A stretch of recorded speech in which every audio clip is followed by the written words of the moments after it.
Hello, everyone, and welcome back to Retention Chronicles. So excited to have you here today. We have a wonderful guest. I'm going to ask her to intro herself in a second. But as you know, we are welcoming this new guest in season 5, and we have a lot to talk about. So let's get to it. Hello, and thank you for joining us here, Allyse. Can you give an intro and a background as to how you founded Beehive Meals? Yeah, so my name is Allyse Jackson. I am the founder and CEO of Beehive Meals.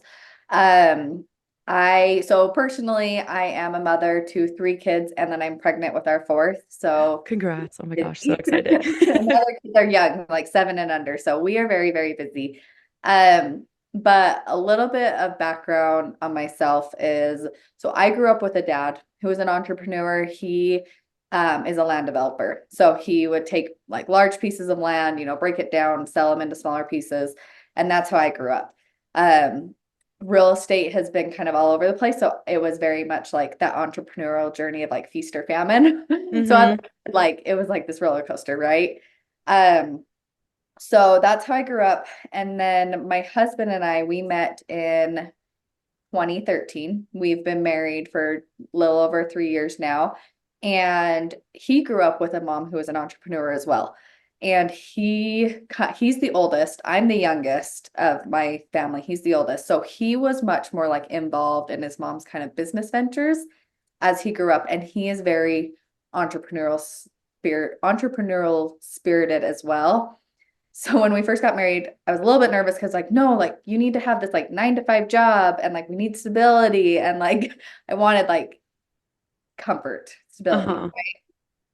Um, but when we got married, so we both grew up in Utah. He did his undergrad at BYU in marketing, and then he finished his MBA at the U. And we got married when he was in his program at the U.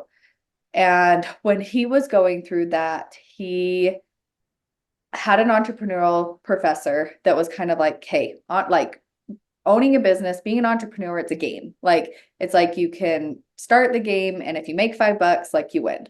So it was kind of like his project that year. Like he would basically get an A in the class if he said he would try to do something.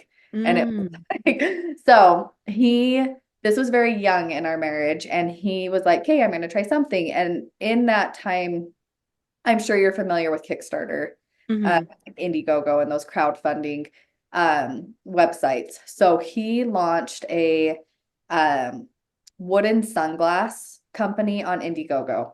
Ooh. And so he launched that in 2013 or 2014. I believe 2014. And he did that, and it was a 30-day campaign, and it did like $9,000 or something. And we were like, oh, sweet. Like that pays for our first run of I won the manufacturing. game. Yeah, we Yeah. won. Yeah. And so we went down that we got the $9,000. We did our first round of manufacturing, and we're like, okay, like, and they were pretty like generic, like China, like wooden sunglasses. There's lots of actually other companies out there that have done this concept.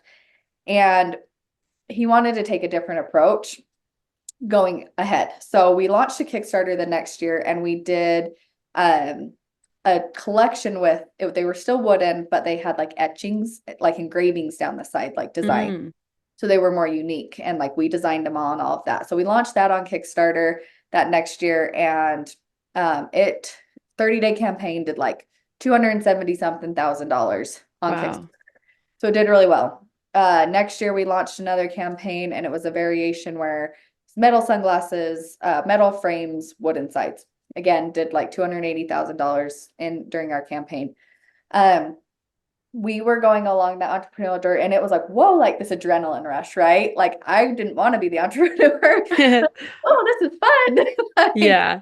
um, so then unfortunately we had a partner at the time that we were very much, it was 50-50 partnership. He was more silent. We were very much running it, and it just wasn't a good situation for us. So we were either going to buy him out or he was going to buy us out. He ended up buying us out. Um, and sadly, the company no longer exists. It went under. But from that, we always knew we wanted to do something else. We just didn't know what. So Adam was working in the tech industry. at the time, even while we were running the sunglass company, and we were living in Provo. And so I went from, and I was pregnant with our first. So we sold the sunglass company. I was pregnant with our first. And I don't know, do you have kids or have No, you? I do not. No. So when you're pregnant, for those that have been pregnant will know what this feels like, but it's around like that, like 6 month-ish phase, you go into like nesting mode where it's like Mm, you're everything done. yeah. So about 6 months in, being pregnant with my first, I was like, I'm gonna prepare all of these freezer meals and I'm just gonna get super ready so that when baby comes, I don't have to cook anything.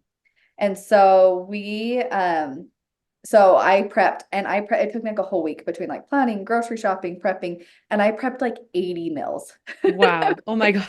And they each served like 6 people. And I'm like, okay, it's my husband and I, and we're gonna have a baby that doesn't eat anything. But Yeah. I got like super You're ambitious. We have set. a deep freezer. Yeah. They put all of it in there and quickly realized I'd way over prepped. And being in Provo, Utah, for those that are familiar with that area here in Utah, it is very much, there are so many like babies being born in the Mm, area. Like you just have a lot of young couples and just a lot of people like starting their families. So when I realized I had over prepared, I was like, oh, like I have all these friends that are having babies. Like I will just, cook one of the meals, take it to them after they have the baby, and then maybe drop off like 3 or 4 that they can cook at a later time. And so we started doing that to kind of get through some of our stock in our freezer. And we just got a really good, like, positive reaction from people. Like, food has such a positive mhm. impact on people. And so that was 2016. And again, we had sold Westwood was our sunglass company. And we were trying to look for what was going to be our next thing, what was going to be our next thing. And we went, it took us a couple years after that. I had another kid by then. We actually moved from Provo to Davis County, which Adam and I, my husband, are both from, and to be closer to family. And he had transitioned out of tech and was now at a small company, a small business in like the Salt Lake County area. Okay. And they were a product and packaging design firm. So he had transitioned to that. And we had 2 kids at the time. We'd still been trying to figure out what we'd wanted to do. I mean, we had gone to like our manufacturers overseas and been like, let's get samples of this and let's get samples of this. And nothing ever like felt right that it's like Hmm. we could be passionate about this. So he was at his job in Salt Lake County, and unfortunately it was a small business. There was like 10 of them on staff, and the owner was making business financial decisions in the business that were driving it under. So it was Mm. pretty apparent at one point that it's like payroll would hit and like nothing would hit our bank account. So it's, Mm. oh, like he's Yeah. probably not gonna have a job here soon. Yeah. So yeah, that was pretty scary. And we had 2 kids at the time. And Adam, his background's in tech. We had moved back to Davis County. A lot of the tech is in Utah County, which is like an hour away. So it was kind of this like we don't want him to have to be forced back into the workplace because we need to provide, for our young family. So he went to work one day and I woke up and I was like, okay, like what am I good at that could make money? And like that could just get us by like pay our mortgage and pay for, my daughter to go to dance classes and, pay the basics that it's like we can still like live and survive until Adam figures out either another job or he was the ones that was supposed to like air quotes figure out our next like big idea. Uh-huh. um and so I wrote a list of things down. I mean, there were things on there like I like crocheting and I then there love crocheting. I'm just getting right. into it. Yeah, it's so fun.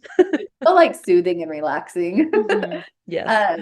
Like crocheting was on there and like I like to bake. So like baking and making cakes was on there. And then like freezer meals was on there. So there was this list of things that like I'm good at that I could potentially make money. So um I was kind of like looking through the list and the reason I went with freezer mills was because I was like, okay, this is something, crocheting takes a ton of time. I mean, you said Yeah. you crochet, like it takes a ton of time. And Yes. it's like, how much would people really be willing to pay for a crocheted item? So it's like, is there really, benefit there? And then like baking and cake decorating, it's like it is a very like niche skill that is like, if I ever needed to like scale and grow this, like you have to have a trained individual to be able to like help pull that off, right? Hmm. So freezer meals was something. It's like, hey, I've always prepped freezer meals for our family. Back when we were in Provo, like we were handing them out to people because I prepped way too many. Like we got a really good response on them. So I was like, we'll do this. And I already have like recipes that I use for my family. So what it was is like I went to Facebook and I like created a picture collage of like I basically went to like Adobe stock photography or something and Right. got stock photography of like freezer meals and like put it together. And I was like, okay, I'm gonna do these 10 meals and I'll purchase all the ingredients and I'll do all the prep and I'll deliver it to your door. And that was August of 2019. Okay. And so I put it up on Facebook and it was immediately. So Adam had gone to work. He didn't know I was doing this. Um, and it was immediately that people were like messaging me on Facebook and it's like, yes, like, how do I send you money? Like, how do I pay for this? And I was like, oh, like, I don't know. Like, and I was like, hurried, I set up haven't a gotten there yet. like, I was Yeah. like, oh, I don't know. Like, let's set up Venmo. And so like I set up Venmo and like people were just Venmoing me money for these. And so I was in August. I had set my first delivery dates for September 2019. So I gave myself a full month. And I made like, it was like 10 grand in that first day. Oh And my God. I like shut it off. And I was like, okay, like I am one person, I can only do so much. Like, and so I like filled up one delivery date and then I was like, okay, like I think that's how much I can do in a day. So like then I opened up the next week and then I opened the next week and I like filled all of September for what I felt I could do. And that Wait, like so real quick, you were saying like it took like how long for you to like cook and prep them? And then like, is it like a week and then you deliver them all on like one day? Is that what you were yeah, doing for all of the month of yeah. September? Okay. And yeah, so it'd be like, okay, like how many because I sell them in sets of 10 mils. So it's like Okay. every order is 10 mils. Yeah. The unique thing about our product is it's actually all raw product though. So, and we can go into that I'd later, love but to. Yeah. yeah, it's essentially like, so a freezer mill, it's a very big term here in Utah. That's actually a challenge that we're trying to get out of state. Like people need to understand what a freezer mill is. Yeah, I'm honestly I'm from New Jersey and live in Indiana. I know we discussed this, but like all I'm picturing is just like yeah, food in the freezer. Like so is there Yeah. something specific that like yeah, tell us more about the freezer meal, I guess. Yes. Would be a So a great place. freezer mill essentially, and what our product is it's taking traditionally, if you're doing it yourself, it'd be like a Ziploc bag, and Hmm. you'd put like your raw ingredients in there. And then they're designed to cook in a crock pot or like an Instapot. Okay. So it's like you'd put your raw meats and vegetables and like the sauce ingredients in there, and then like you'd zip lock it closed, right? Yep. And store it in your freezer, pull it out a later time to cook in your crock pot. What we do is we take vacuum sealable bags, put all the ingredients in there, vacuum seal it. That way they last. It's taking all the air out and it's keeping the product fresher for longer. Um, and just like you're not going to get like the ice crystals on it or anything while it's in your freezer over the next few months. So there's no cooking involved on our side, but as far as like the prep, it was like, okay, like I've got to get all these ingredients. I've got to like do all the prep work. So I filled it was like I think 12 customers each week is what it ended up being. So it was like I can do 120 meals a week. Like I can handle that. And when after I got like everybody's money, I called my husband. He was still at work during this. And I was like, so I think I started a business like I I'm think figuring this I now have out. money. Yeah. I'm like, people paid me money.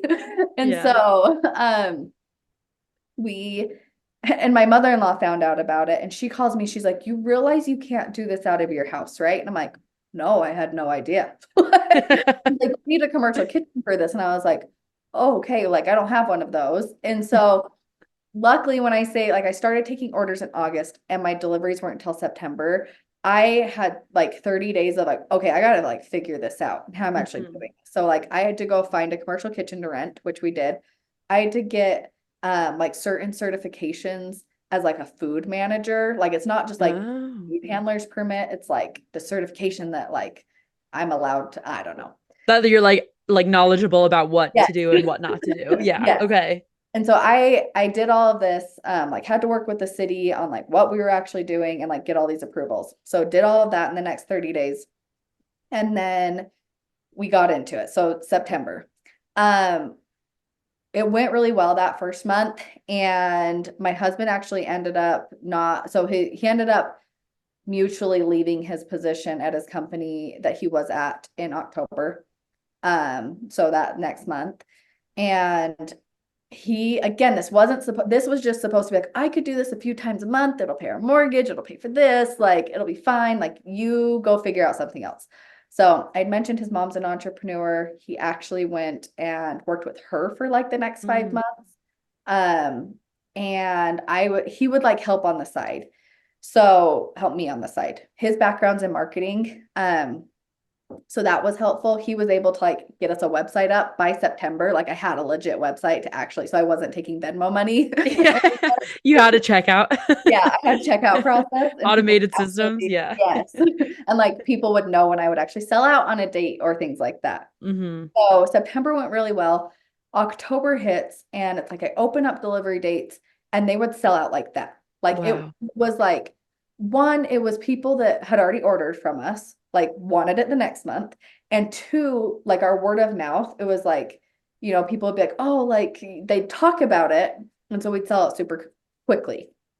And it was that first month that we sold out. And I had customers that ordered in September that were really frustrated. Mm. They couldn't get in October. And so I was like, oh no, like I don't know what to do. Um, Got to so keep those customers, right? yes. And it's like Yeah. they're like, no, like I'm planning, like I need your meals to feed my family this month. Mm-hmm. So that was a challenge initially where it was pretty early on in our company that I turned on subscription. So it was, Mm. if you want these meals, you can get on subscription. I will account for you getting these meals, and they would pay for them like in advance or whatever. And I would hold a spot on my delivery. And it's like, it was kind of like subscription became this like first come, first serve. They were on my schedule. Yes. Um, so that was like one of our biggest things that we did early on that have really set the tone for our Mm. growth, like going forward. So, I mean, Yeah. that was 2019. I don't know. Do you want me to just keep going with our story? Yes, this is great. It's super fascinating because I would think that when you got, or maybe not think, but I know it would cause some hesitancy if you see really frustrated customers in the first month of your delivery, and then being overwhelmed by like, oh my God, like I just set up all this kitchen and logistics and website and everything in 30 days, and now you have this brand new challenge of, okay, you did that so well that people are loving what you're doing, but now you have this problem of frustrated customers, and then you're bumping up against like how many can you realistically Yeah. do by yourself. So I would love to know like more into the subscription, kind of how you handled that challenge. Like, were you responding to them and kind of reassuring them in what you're telling me, like, okay, let get in on the subscription so that you can rest easy knowing that your meals will be prepped for X amounts of Yeah. months.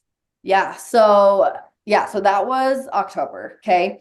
And it was really until about February of 2022. So the first 5 months, I was still trying to handle everything myself. I had set up subscription. Again, we were prioritizing our subscription customers. So I pretty much like filled my full schedule. Like I would know have a full month schedule based on subscription Mm. customers. And that word of mouth was still like helping us grow though, that it was like, hey, I don't want to like lose out on these other customers. Or even like open it up for either like competition, right? That like somebody else could come in and Yeah. like we're just not able to fulfill the demand.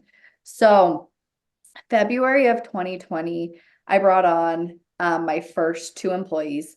And that was enough to be able to feel like, okay, like I don't have to do this all myself. Like I had help on the production side. And I guess even backing up a little bit with our company, we handle both the production side and the distribution side. So it was like, we're making all the meals and then we're physically like getting in our own vehicles and delivering them. So it's quite the process. And so I brought on a couple employees, and the timing of that could not have been more perfect. Yeah. So pandemic hits in March of 2020. So one, again, this was still somewhat like in my mind, a side hustle. It was like, oh, I have a couple employees now, but like, how big could this really get? Because my husband actually took a job in March working for the Church of Jesus Christ of Latter-day Saints here in Salt Lake City.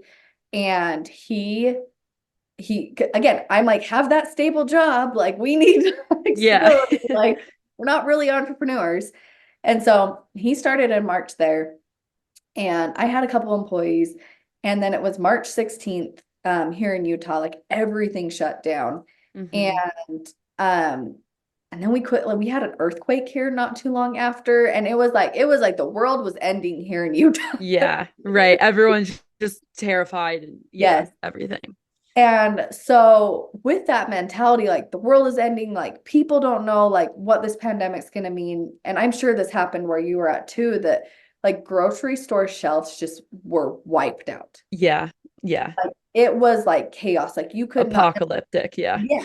And it was kind of like crazy. And people were worried that they wouldn't be able to like get food. Hmm. So before that, we were actually using grocery stores. Like, so like Sam's Club and Walmart and like things like that to get our ingredients because it wasn't on this like big enough scale that Yeah. I would think of like a wholesaler at that point. And so there were times where I remember Sam's Club in particular, where that's where we got a lot of like our meat and our chicken Hmm. in particular. And it's like you could go in and Sam's Club would limit you on what, like how many units you could take. Yeah. Yeah. I remember all of this. Yeah. Yeah. So it's like you could get a unit of chicken, which, typically people would think a unit of chicken is like, that tray of chicken. Yeah. So Hmm. I took it from, okay, well, a unit of chicken, I'm gonna go back to the butcher. I'm gonna push on that little thing and I'm like, I need a case, which comes with Yeah. like 8 units, but it's Yeah. a unit in a case. Yeah. I'm like, Yeah. So the wording of it. Yeah. yeah. And so Semantics. I'd scan my 1 unit, which is a case of chicken, which is like 8 real units, and like walk out. It's Yeah. like, and then my husband would walk in and he would go back to the butcher and get another case of chicken, 1 unit, Hmm. and walk out. So we had to get very creative during the pandemic on how to procure our ingredients because we were food and food shelves in the grocery stores were bare. We pretty quickly pivoted. It's probably like April or May that we went to wholesalers and we're like, oh, we can actually get like product not from the grocery store. Yeah. So we pivoted around that time. And so when March hit, our sales just started like increase, like, 50% increase and then 100% increase. And like, it was just this like crazy increase month over month. And um, we were in a commercial kitchen at the time where we were renting from somebody who was a food truck owner. So he would come in the mornings, prep his stuff, and then leave. And then we could come in like the rest of the day. Mm. And we were growing out of the space that he like had for us. So it was June or July of 2020. We got our own space. And I remember it was like 1,200 square feet. And we got like an 8x10 walk-in of a freezer and a couple like stand-up freezers. And we're like, we're gonna be here forever. Like this is so much freezer space. And we grew out of it in like a month. And I was Oh like, my God. oh, Seriously? That is I'm crazy. like, we just invested. And at the time, I mean, it's not a huge investment, but I was like, we just invested all this money into this kitchen and we grew out of it. Also, So like just the research component, I can imagine like real estate, like I'm renting right now, just trying yeah, to like I just find signed the a 3 year space. lease. That's so many like hours and just resources go towards that in general, not just like what's Yeah. actually in the space. Well, and even like we're very scrappy entrepreneurs. And so like when we took on the space, like my husband did the framing and the drywall on it. Like we don't know how to do, he's not handy. Like Yeah. he's not a handy individual. And it's like YouTubing, like because we were like, we're not paying for this. Like I Right. remember we had this crappy like sticky tile that he had to like heat up and like peel off. Oh, Like he Yeah, ended up no. burning himself multiple times. Like it was very like late a labor of love. And I guess I got pregnant like a couple months after starting the business. So I was due in July. We were like in construction in July and it was nuts. Um, so fast forward. So yeah, we grow out of that space. Thankfully we found another space and it was like 3,600 square feet. And it was like, oh, this is like going to be so much space. Like, and so we signed on that. It was a brand new construction. So it was pretty easy for us to like, we just need to put some like equipment here and equipment here and Mhm. like get it up and going fairly quickly. So we were able to get into that kitchen. I think it was like January or February of 2021. And that year we had like a massive amount of growth. Like we um just were content like our subscription was continuing to grow. Because we were still somewhat limited in our production capabilities, customers were still like for being almost not forced, but like incentivized to get on subscription if they were wanting their delivery each month. So our subscription continued to grow through 2021, and we had almost an 8-figure year in that. Wow. Oh my God. And so it was like extreme growth. And it was just such like, I was actually joking with my team the other day. I'm like, I don't know how we survived 2021. Like, from our production capabilities and what we had to like pull off there from our distribution capabilities and what like we have our own delivery vans and our own like people that drive those and deliver them like and in a pandemic where like people couldn't get cars like you couldn't get cars Yeah. there on top of food. Yeah. You're So working in a very restricted yes, um yeah, world at the time. yes. Yeah. And it was nuts. And like what we pulled off was I don't even know how we did it. But um yeah, so Sure, a that lot of determination. yeah, well, and just like I am very motivated by money, and it's like these people want to give me their money, like I'm gonna figure it out. I will So get there. we So will they can figure it get to out. me. Yeah. Um, Yes.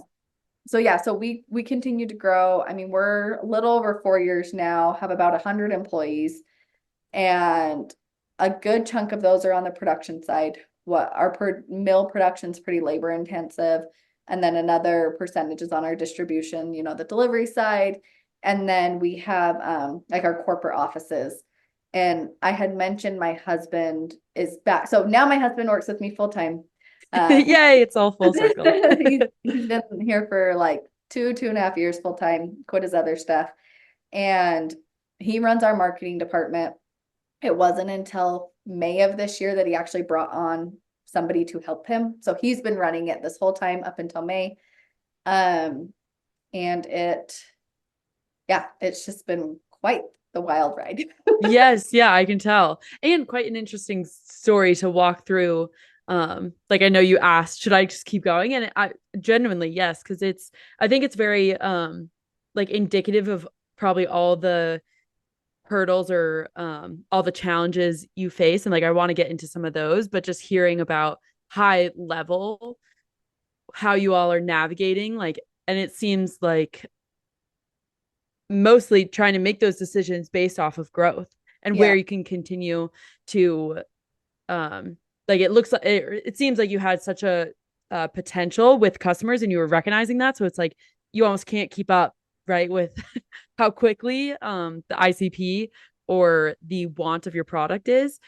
And I would love to go into, because I know you said like we were talking about the space and um the actual like logistics of that, because usually on this podcast we focus a lot on like marketing and more of the corporate side of things, so I think Yeah. it would be great if you could tell us more about like production and distribution. How are you trying, like you said there's a split, most of your employees are on the production side, how are you trying to weight like those sides differently um in terms of like the product or the resource allocation um that you're seeing that you have at Beehive Meals? Yeah. So yeah, so on the space issue. So I had mentioned we had our 1,200 square foot kitchen, grew out of that, moved into this 3,600 square foot space.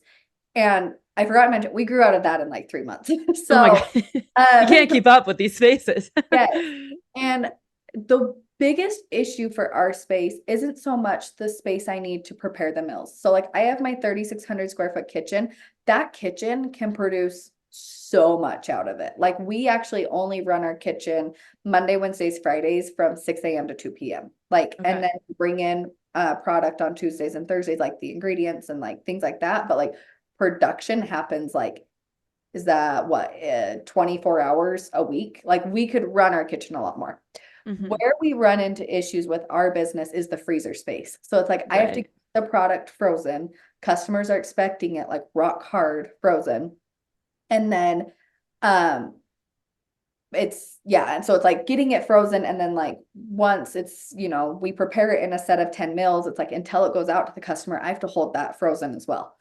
So thankfully, our space that we went into, it's a 3,600 square foot space. I had mentioned it was new construction, and our landlords, it was a flex space, like one of those flex spaces. So Yep. we had the biggest space at 3,600, and then there were 3 more units of 1,800 square feet a piece. Okay. And we went to our landlord and we're like, what are these, like, what are our tenants' other leases? Like, what are like, and we all signed 2-year leases. And I'd mentioned 3 months in, we were grown out. So we actually went to our next door neighbor. We're like, I will pay you like $5,000 to just leave. Yeah. I just need your Buy space. you out of your contract. Like, Yeah. yeah. And our landlord was fine. Like, as long as like somebody was taking the lease, he didn't care who took the lease. Yeah. He really liked us. Like we're good tenants to work with. And so we're like, we'll pay you to leave. And so they took that. So they ended up leaving and we took their space. And all I did was put freezers in that 1,800 square feet. And so that helped alleviate some of that. About another probably 9 to 12 months after that, we actually went to the next person and we're like, we will buy your space if you leave because I need more freezers. So they ended up leaving. We put more freezers there. And then just actually like 20 minutes before we jumped on this podcast interview, my team just called me and let me know I just had a freight show up of more freezers. So our There landlord you built, go. yes, our landlord built 15,000 square feet of a building next to us, and we took the whole thing. And Wow. that's gonna just be distribution. So we Mm-hmm. are going to fully just put freezers over there. Because one of our growth strategies is we're trying to figure out how to get into other states and continue to grow, where we handle all of our own logistics, right? Like our Utah facility, we've grown to, it covers all of Utah. So we can serve all of Utah, and then Southern Idaho, and actually like Nevada, like the Las Vegas Valley area. So, and then we opened up a production facility in Arizona, in Tempe, and found that our efficiencies in Utah are just so great that actually by the time this podcast airs, we are actually shutting production down in Arizona. We have a customer base down there, but we're going to produce from Utah and we're going to freight it down and then Oh, just okay. out of that. So one of our challenges right now is figuring out how to grow the most efficient, like money wise, and cover as much space as possible. So Yeah. And so am I correct in saying that like the reason that you're pulling the production site in Arizona is because even with like freight costs to ship it down there or to get the product down there, so like that's less expensive just as a whole to produce it in Utah yes. with the efficiencies. Okay. So Utah, what's really cool about our product is because we produce so much here in Utah in our one facility, like you think of a typical like food establishment, right? Like you go to a Chick-fil-A or a Wendy's or a McDonald's, like they're massive when you think of them on a national scale. When you think of them on an individual scale, though, like what does one store really produce? So when you think of our Utah location serves all of Utah, parts of Idaho, parts of Nevada. Like the amount of food that we bring into one location helps us with our buying power with our suppliers. So like we can get quality ingredients, And because we're buying in such mass, like we can get really good prices on them. Where like Arizona, we had another facility that while it's growing, it's nowhere near what we do in Utah. And so our cost of ingredients were significantly more in Arizona. So bringing it all here, and like our labor is just so efficient here. Like our team is so good here in Utah that by paying freight, like I save money. Yeah, yeah, yeah. Do you think that's something you can do with other states? Because obviously you're still like centralized kind of in the same area with Arizona, but say you were going, I don't know, like trying to expand to like the Midwest, further Yeah. into the Midwest or like East Coast or West Coast. Is that something like from a logistical standpoint that you would try out of like Utah being your main production center, or would you try and make like another production center that was like of that efficiency and then trying to go from there? Yeah, so that's a good question. So our current plan of like growth is to keep everything in Utah as far as production. I had mentioned we're getting 15,000 more square feet of space, and that's basically just going to be distribution. Again, my 3,600 square foot kitchen can handle way more Yeah. production. I just can't, I don't have anywhere to store it. So, um, we're gonna actually be we're gonna be testing this hopefully with Colorado, where we're going to just have another hub. Like, so Hmm. we'll have like our kitchen and then we'll have like a hub. And is And the hub distribution, yes, the hub right? is Okay. distributed. So then I just need freezers down there to receive the frozen product and vans to deliver it and delivery Yeah. drivers. So we're going to actually be testing that. So we're going to be changing everything in Arizona to a freight model. And then this year, hopefully, probably like Q3, we're going to be opening up Colorado area to do that same model. We're keeping it semi close right now, just as we figure it out. Cause it's like, if I needed to, I could fly to Arizona and be there in an hour and a half. Same with Colorado. Right. Hmm. Our goal though, I mean, you mentioned the Midwest. That's actually probably our next area that we would look at expanding to. Um, if we can get this freight model figured out. So that's something that like we're really excited for if we can get the Colorado area Yeah. and area really dialed Kind of in. like test it there where it's Yes. closer and then continue expanding I'm it. like, I Yeah. can put fires out if I can fly like an hour and a half away. Like now, if I have Mhm. to jump on a flight that's maybe like 3 or 4 hours, I can't get there as soon and all that. But Yeah, like efficiency, whatever goes yeah, down. So this is all really interesting because I know this is just something that you started out quite literally out of your kitchen. And from like a passion of yours of just being able to meal prep and like doing it so for yourself. So where are you turning? Like, is it your husband and yourself, maybe a couple like other experts in e-commerce when you do bump up against something like in Arizona where you realize, okay, this is not working, we need to figure out a new solution? Who are you turning to help, I guess, like guide you, or where are you looking for when you bump up against a challenge, specifically like in this industry, in yeah, one that isn't like you? I know nothing about this industry because I don't work in it, so I think anyone who would know anything about this industry, it's only from work experience. So when you don't have that and you're trying to run a business in that industry, where are you looking? yeah. That's a good question. So, I mean, I mentioned my husband, his background, right? He's in marketing. He got his, degree in business, his MBA, all of that. So he's got like the pedigree, the credentials. Right. Yeah. I, on the other hand, was a stay-at-home mom. Like I went to college, I got my associate degree. I was Hmm. like, this is not for me. And I what's been really, really cool in running Beehive Mills is as I've run it, so I'm the CEO, I actually run our whole operation. So all of our processes that have come in the production and the distribution have been created by myself. And Hmm. it's been really cool to almost push myself in such a way that like I didn't know I was capable of any of this stuff. Yeah. And I found out I'm actually really, really good at it. And like the efficiencies and being like, how do we become the most profitable with the best quality product and da, da, da, like and pay our employees well and all these things.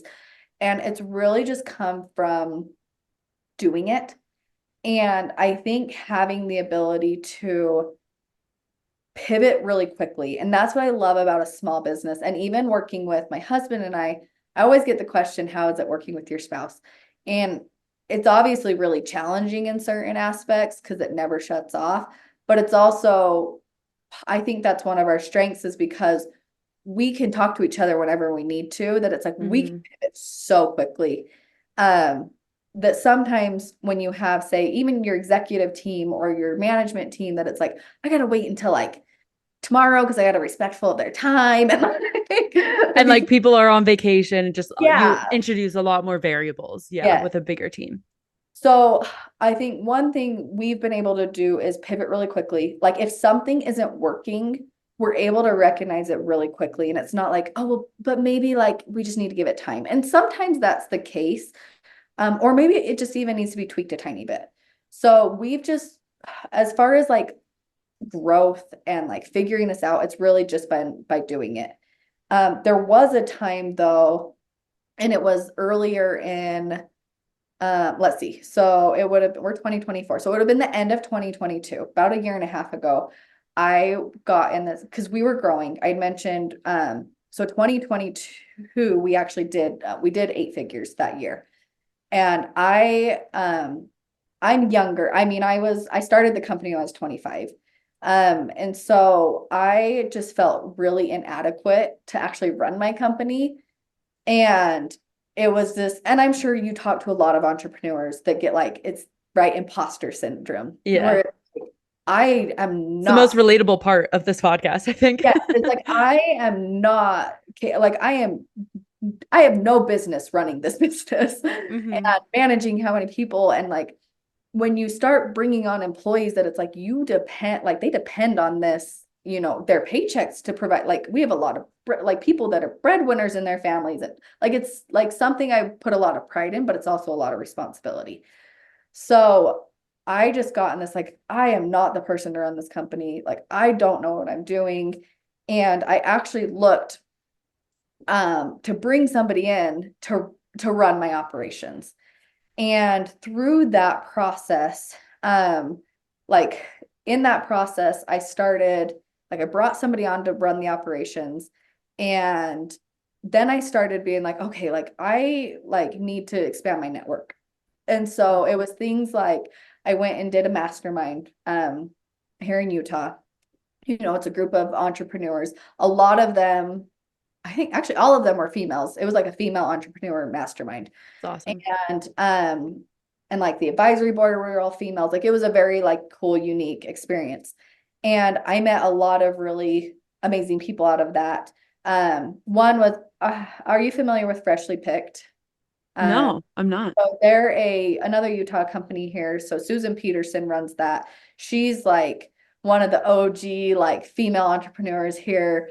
And she it started out as a baby moccasin brand and it's grown into like, the diaper bags and the A whole just like baby all brand. things baby, right? Yeah. Yep. And so she was on the advisory board and she was somebody I really, really looked up to and have since gotten to know her and we've become friends. And I just think like through those networking connections, another one is Mackenzie Bauer, which you've interviewed with Red. And she's actually who put us in contact here. Look at that. Yep. Right? She's the connector of all connectors. Yeah. And she puts on this, she started Female Founders Only. And I had the amazing opportunity this last year, in September of 2023, to go to Morocco with like a group of like 20 plus female entrepreneurs. None of us, very little of us knew each other before going there. I didn't know anybody before going there. I flew halfway across the world by myself, which I have never done international travel besides Yeah. Mexico. Kind of scary, but it's kind of It's fun. all-inclusive resort. Yeah. I don't travel. And like flew and like to meet up with these women, I had no idea who they were. But Mackenzie Bauer put that on. And it was through that interaction that like I think it gave me a self-confidence that it's like, okay, everybody feels like they don't know what they're doing. Yep. And it's really like just realizing I would have conversations with other entrepreneurs that would be like, oh, like, how would you do this? Or how would you do this in my company? And it's like, you know your company best. Like in having that self-confidence, like I can tell you what I do in my company, but ultimately, like you're the one that knows your company inside and out. Like that's like you started it, like you've grown it, and like we can swap maybe like strategy, but it's like I can't tell you exactly how to do it in your Yeah. company. And I think that's something that I've learned over the last like year, that it's like I actually do know what I'm doing and I'm actually really, really good at it. And that's why like we've been able to find like have the success that we've had. Yeah. So with kind of like that reassurance, similarly enough, I feel like I'm going through a similar point in my career where it's like the recognition of, oh, you know what you're doing. Yeah. And it's a lot of fun to go through.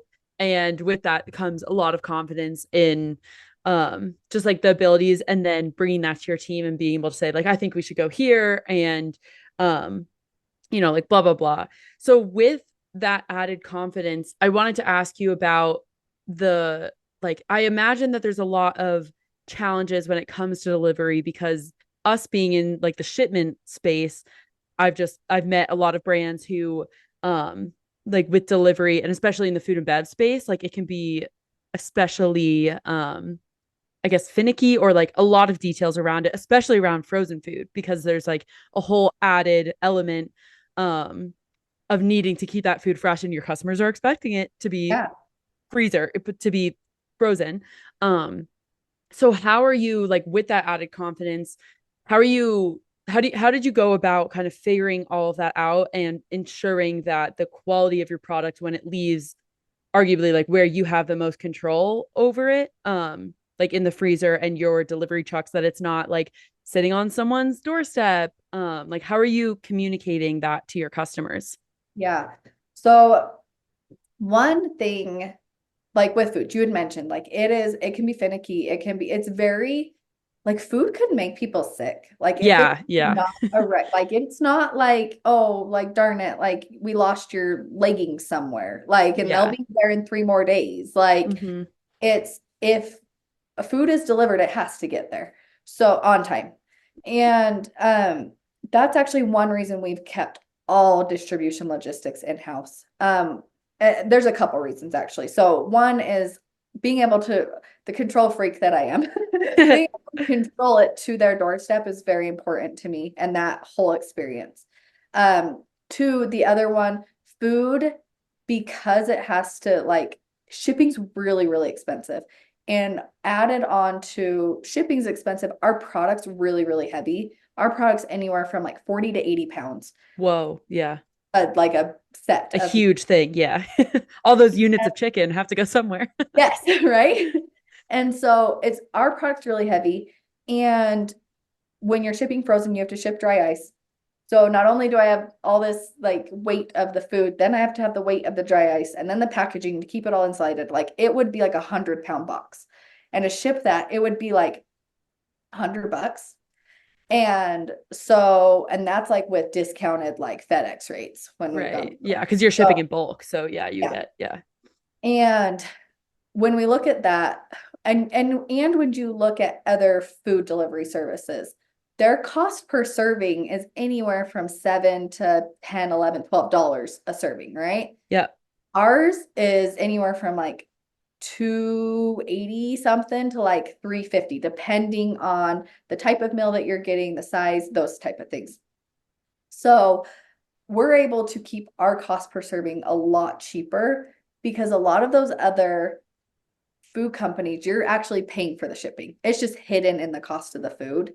Yeah. So that's something that's really important to me, that our customers are getting the best quality product for the cheapest price per serving, and that's keeping our distribution. So Mm-hmm.